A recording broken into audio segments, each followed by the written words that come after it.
So hi guys, kung napapansin nyo, no, meron akong hawak na isang parcel. Item na binili ko sa Shopee, Bavin earphone, wireless earphone. So, kaka-receive ko lang nito actually. Kaso, ano siya, defective. Yung isang tenga niya, yung left side hindi gumagana. So, yun nga. Kaso, defective siya. So, ang gagawin ko is i-return ko to para ma-refund ko yung pera na binayad ko. Babalik ko to sa mismong seller. Ang unang-unang gagawin kasi guys, punta muna kayo dun sa Shopee app, tapos dun sa mismong product nyo, hanapin nyo yung sa pinakababa, yung return refund. I-click nyo lang yon and then may bibigay sa inyong mga step by step kung paano nga ba mag-return ng item sa mismong seller. Once na click nyo na yung return and refund, may lalabas naman na option doon na yung tracking number. Kailangan kopihin nyo yung tracking number guys. Kahit na hindi nyo na i-print, basta ipakita nyo lang yung tracking number doon sa courier. Bago yun pala guys, kailangan pumili muna kayo ng courier. So sa akin kasi, pinili ko is pupunta na lang ako sa mismong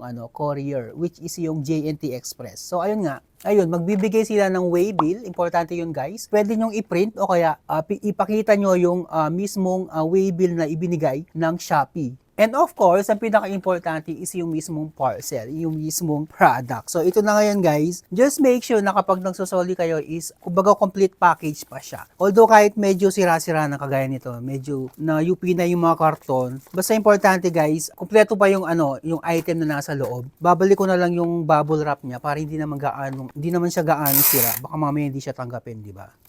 So, ayun, iti-tape ko muna siya. So, actually guys, yung JNT naman yung magpo-provide ng pambalot. Pero syempre, di ba, magsasali kayo ng item. Hindi lang pwede na, sira-sira yung balot. So, at least kahit pa paano, maganda yung presentation. So, ito na guys, okay na to. So, may bubble wrap and complete package. So, ngayon, gagawin ko is pupunta na ako sa JNT Express na malapit dito sa Valenzuela, which is yung Arca North. So, hanap na lang kayo ng pinakamalapit na courier. Tapos, sa inyong lugar, para hindi na hassle, di ba? Hindi na malayo. So, let's go guys! So yan guys, nandito na ako sa may Valenzuela City People's Park and papunta na ako sa may Arca North. Ayun Arca North. Kasi ihahatid na natin yung ating parcel. So ayan, tatawid na tayo dito sa may tawiran. So ayan na guys, dala ko na yung parcel. Importante din na magdala kayo ng mga IDs.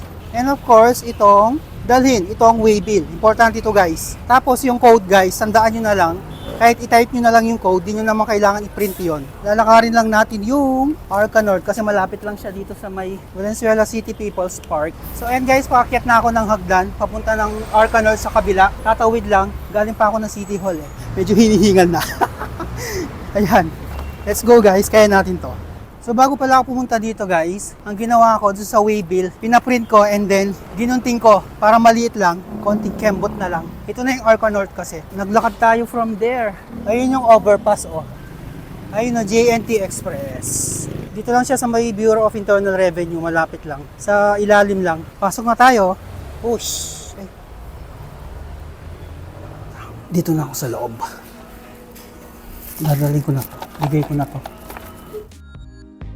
So ayan na guys, nandito na tayo sa loob ng JNT Express. Ang unang-unang gagawin is ibigay yung tracking number dito sa kanilang staff. At pagkabigay ng tracking number ay ipiprint nila yung waybill. And then pagkatapos nun guys, i-ready na ang inyong parcel at ito ay ibibigay na sa kanilang staff. So guys, huwag kayong mag-alala kung hindi masyadong maganda yung pagkakabalot ng inyong parcel. Ang mahalaga ay intact pa at kumpleto pa yung mga gamit sa loob. Ibigay lamang ito sa JNT staff at sila na yung magbabalot ng inyong item. Pagkatapos maibalot ay sasabihin sa inyo na picturean yung mismong parcel na isasauli mo, katunayan na ipinadala mo na ito sa seller via JNT Express.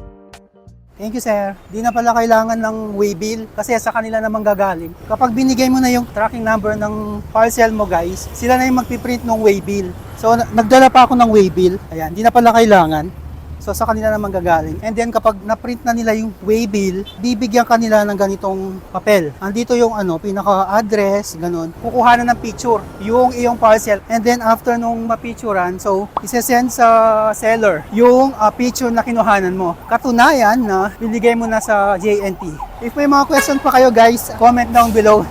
Pagod na ako.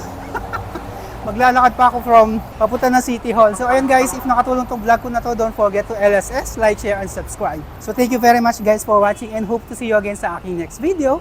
Ito pa rin si Jonel.